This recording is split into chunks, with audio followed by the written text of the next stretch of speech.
நம்ம Ashwin sweets and snacks export பண்றதுக்கு 7373041434 மற்றும் www.ashwinsweets.com கான்டாக்ட் பண்ணுங்க. திமுக ஆட்சியில் நிறுத்தப்பட்டுள்ள தாலிக்கு தங்கம், மானிய விலையில் ஸ்கூட்டர் திட்டங்கள் எடப்பாடி பழனிசாமி மீண்டும் முதலமைச்சரானால் அமல்படுத்தப்படும் என முன்னாள் அமைச்சர் ராஜேந்திர பாலாஜி தெரிவித்திருக்கிறார்.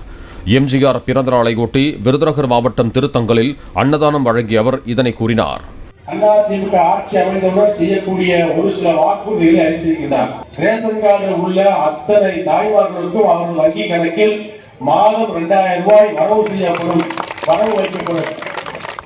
விருதுநகர் மாவட்டம் அருப்புக்கோட்டையில் நடைபெற்ற அதிமுக பொதுக்கூட்டத்தில் பேசிய முன்னாள் அமைச்சர் மாஃபோய் பாண்டியராஜன், அதிமுக ஆட்சி அமைந்த முதல் மாதத்தில் இருந்தே குலவிளக்கு திட்டம் மூலம் அனைத்து குடும்ப அட்டைதாரர்களுக்கும் மாதம் 2000 ரூபாய் வழங்கப்படும் என்றார்.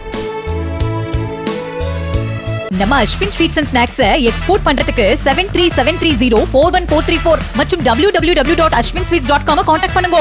பிளே ஸ்டோர் மற்றும் ஆப் ஸ்டோரில் இருந்து பாலிமர் செயலியை QR கோடு மூலம் பதிவிறக்கம் செய்யுங்கள். செய்திகளை உடனுக்குடன் பெறுங்கள்.